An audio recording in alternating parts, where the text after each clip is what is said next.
La prière est le fondement de la vie de l'esprit et de la vie éternelle.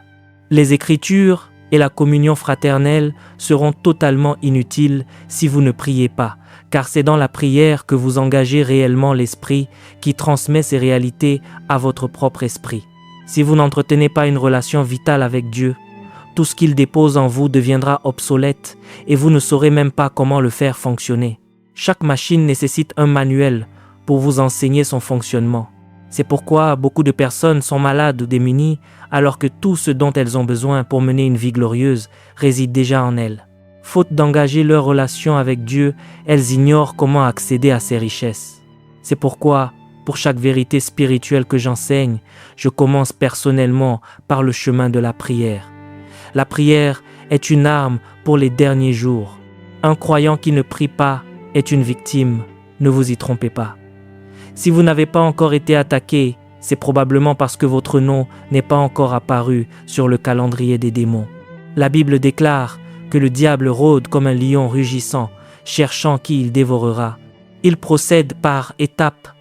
Il n'est pas omniscient et il n'est pas omniprésent. Il ne peut donc pas se trouver partout en même temps. S'il n'est pas encore venu à vous, c'est que vous n'êtes pas encore à son programme. La Bible parle aussi d'un jour mauvais. Il y a un jour mauvais pour chacun d'entre nous. Cependant, comme je vous l'ai enseigné ici, si vous êtes efficacement fortifié, votre jour mauvais devient le jour de votre manifestation. En effet, tout ce que nous appelons aujourd'hui un témoignage était initialement destiné à nous détruire. Si cela s'est transformé en témoignage, c'est parce que nous avons neutralisé les forces des ténèbres. L'un des éléments qui vous confère un avantage stratégique pour soumettre et vaincre les puissances de l'ennemi est d'être fortifié par la prière. Ce type de prière ne consiste pas simplement à dire « Père, j'ai besoin de pain ». Non, il s'agit en réalité d'une vie de prière. Ce n'est pas une prière dictée par une liste de requêtes, ni une prière visant à atteindre un quota de temps. C'est une prière tissée dans votre essence même. Dans l'Évangile selon saint Luc, au chapitre 18, verset 1er, il est dit que les hommes doivent toujours prier et ne point se relâcher. 3 éléments sont essentiels ici. Premièrement, l'obligation de prier. Deuxièmement, la constance, c'est à dire toujours. Et troisièmement, le relâchement. Si vous ne priez pas, vous défaillez. La raison pour laquelle tant de personnes baissent les bras est que la prière ne fait pas partie de leur quotidien. Certes, lorsqu'elles font face à un problème, elles se tournent vers Dieu et prient. C'est une bonne chose, mais ce n'est pas suffisant. En cas de besoin, elles se rendent à l'autel de la prière. C'est bien, mais ce n'est pas suffisant. L'homme qui comprend qu'il vit les derniers jours se nourrit de la prière, ne parle que de prière et s'en abreuve. En réalité, à chaque seconde de la journée, il est vitalement connecté à Dieu, car c'est là que réside sa force. Je vous avais annoncé que j'aborderai avec vous la doctrine de la puissance. Lorsque vous étudiez la puissance dans les textes, vous découvrez qu'il existe de nombreux termes pour la désigner. Ischus, caractère, dynamie, exousia, anagazo, mégaléon ou encore mégalote. Les mots sont multiples, mais d'un point de vue pratique, il existe 4 types de puissance avec lesquelles vous vivez et une autre puissance que vous déployez pour introduire les âmes dans le royaume de Dieu. Cette puissance utilisée pour amener les gens au royaume de Dieu s'appelle anagazo. Il existe une méthode spirituelle pour bâtir cette puissance anagazo et elle consiste à faire l'expérience vécue de ce que vous proclamez. Si vous n'avez pas expérimenté ce que vous dites, vous ne pourrez pas convaincre. Vous pourrez impressionner votre auditoire et déclencher des applaudissements, mais la conviction ne s'établira jamais dans les cœurs. C'est pour cette raison que Dieu nous conduit dans les dimensions de l'esprit, afin que lorsque nous en ressortons, nous soyons les gardiens des vérités que nous énonçons. L'Écriture dit « Ce qui était dès le commencement, ce que nous avons entendu, ce que nous avons vu de nos yeux, ce que nous avons contemplé et que nos mains ont touché, concernant la parole de vie, c'est cela que nous vous annonçons, afin que vous soyez en communion avec nous, et notre communion est avec le Père. » Ces hommes avaient entendu et touché. Ayant vécu cette expérience, ils possédaient la puissance d'y introduire les autres. La puissance anagazo se construit donc à partir de l'expérience. Cependant, il existe d'autres formes de puissance dont vous avez besoin pour conduire votre existence. Dunamis et Kratos en font partie. Avant de poursuivre cette vidéo, j'aimerais vous partager quelque chose d'important. Si vous désirez aller plus loin avec Dieu et découvrir ce qui a réellement fait la différence dans la vie des grands généraux de la foi, je vous invite à vous procurer mon livre « Les généraux de Dieu ». Vous y découvrirez leurs habitudes spirituelles, les secrets de leur consécration, leur parcours, les sacrifices qu'ils ont consentis, comment la puissance de Dieu s'est manifestée dans leur vie, et surtout les principes bibliques que vous pouvez appliquer dès aujourd'hui pour marcher vous aussi dans une relation plus profonde avec Dieu. Le lien se trouve dans la description de cette vidéo. Je suis convaincu que ce livre sera une véritable bénédiction pour votre vie spirituelle. Maintenant, revenons à notre enseignement. La puissance Dunamis est une puissance potentielle déposée dans votre esprit lorsque vous recevez le Saint-Esprit. Dans le livre des Actes des Apôtres au chapitre 1er verset 8, il est écrit « Mais vous recevrez une puissance, le Saint-Esprit survenant sur vous, et vous serez mes témoins. » Le mot traduit ici par puissance est Dunamis. Toutefois, pour que la puissance Dunamis opère, elle doit devenir une force dynamique.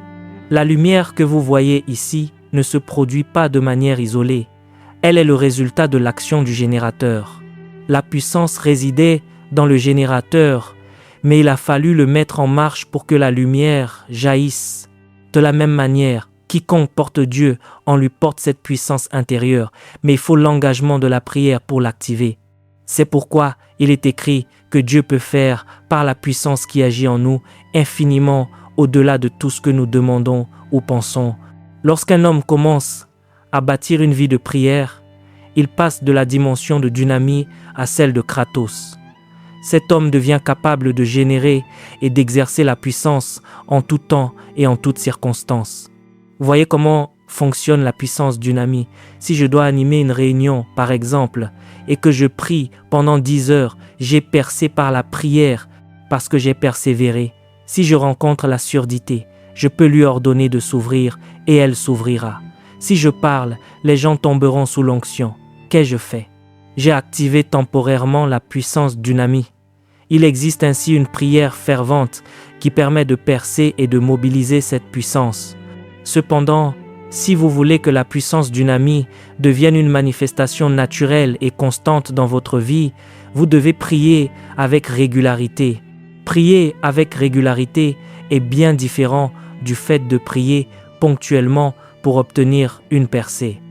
Le type de prière requis pour les derniers jours ne consiste pas simplement à chercher une percée ponctuelle. Si mon fils est malade, je peux prier intensément et chasser cette maladie. Si mon entreprise traverse une crise, je peux prier intensément et régler la situation. Mais si je passe mon temps à attendre que les problèmes surviennent pour les corriger, je passerai ma vie entière à réparer ce que le diable détruit. La meilleure manière de vivre n'est pas de corriger les crises, mais de demeurer dans une dimension spirituelle où elles ne se produisent pas.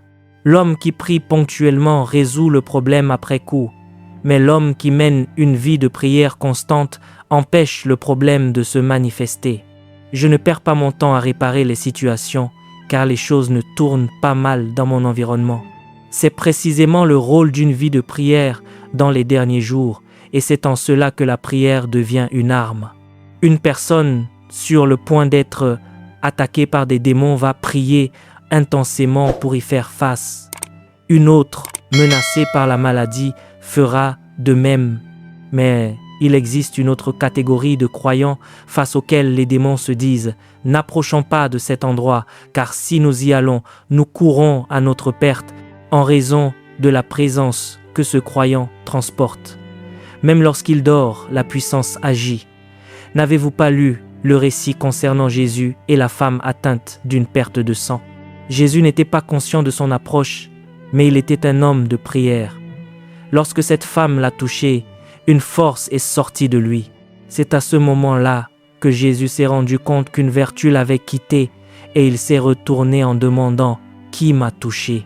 Jésus ne savait pas que cette femme venait vers lui, mais la réserve de puissance en lui était telle qu'elle s'est manifestée d'elle-même. Ainsi, même pendant votre sommeil, la puissance peut agir. La puissance ne se déploie pas uniquement lorsque vous prononcez les mots « au nom de Jésus ». Si vous adoptez une véritable vie de prière, vous devenez ce croyant dont Jésus a parlé dans l'Évangile selon saint Jean au chapitre 7, verset 38. Des fleuves d'eau vive couleront de son sein. La puissance commence alors à émaner continuellement de vous.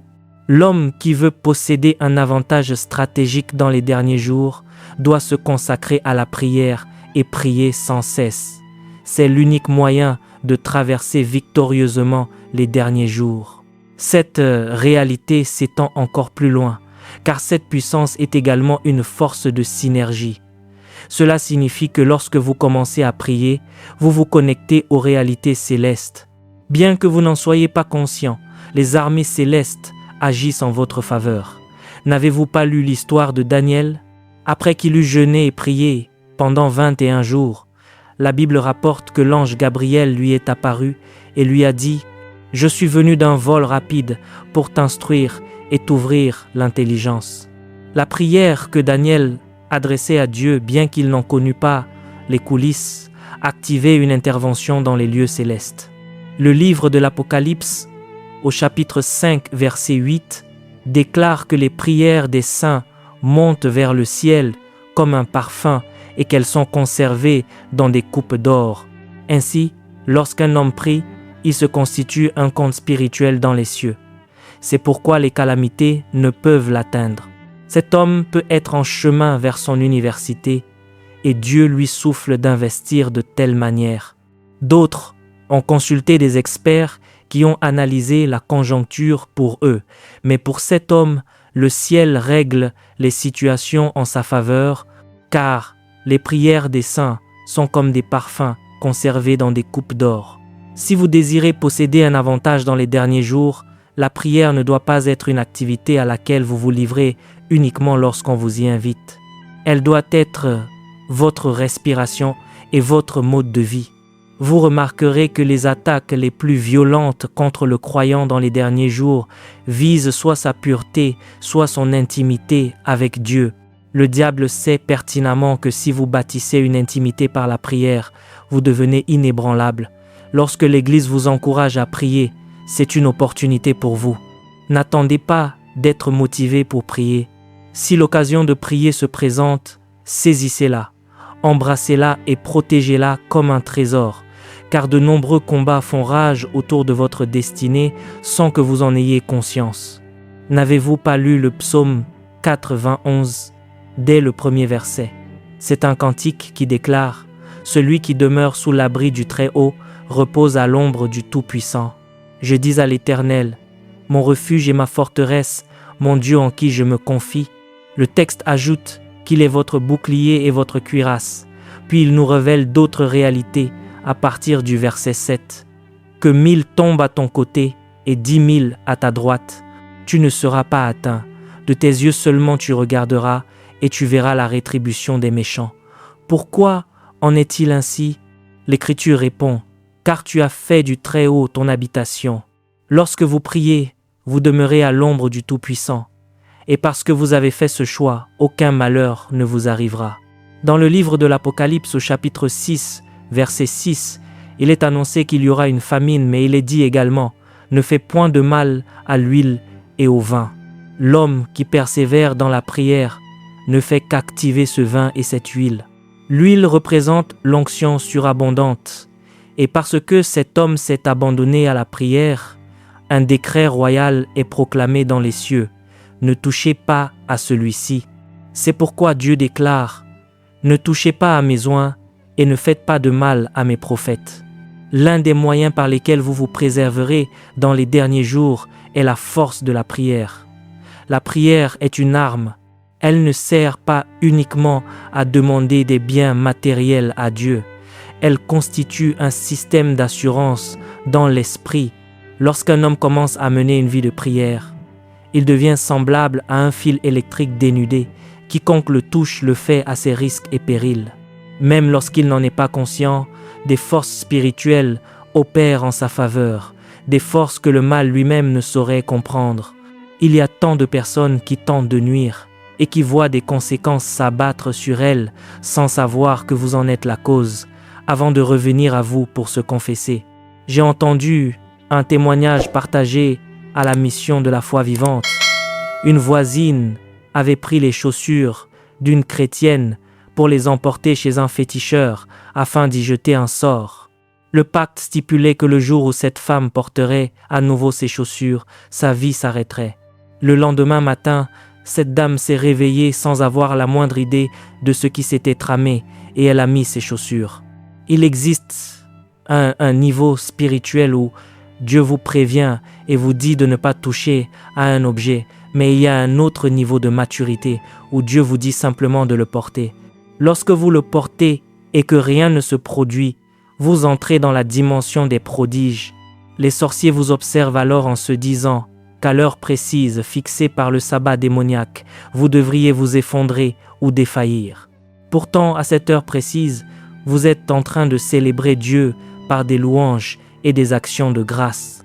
Ils regardent par la fenêtre, s'attendant à vous entendre crier à l'aide, mais au lieu de cela, ils perçoivent des chants de victoire. Alors qu'ils s'apprêtent à ouvrir leurs portes, ils vous entendent chanter que vous servez un Dieu infiniment grand qui se tient toujours à vos côtés. En vous rendant au travail, vous croisez ce voisin et lui demandez cordialement des nouvelles. Il vous regarde avec stupeur. Parfois, lorsque vous saluez des gens et qu'ils ne vous répondent pas, c'est parce que des combats invisibles ont eu lieu à votre insu. C'est pourquoi l'Écriture déclare « Voici, moi et les enfants que l'Éternel m'a donnés, nous sommes des signes et des prodiges. » Il est dit également à Zacharie et à ceux qui s'asseyent avec lui qu'ils sont des hommes de présage. C'est l'époque dans laquelle nous sommes entrés. Cependant, pour activer ces dimensions spirituelles, la prière doit impérativement être placée au fondement de notre vie. Lorsqu'un homme prie, il se fortifie.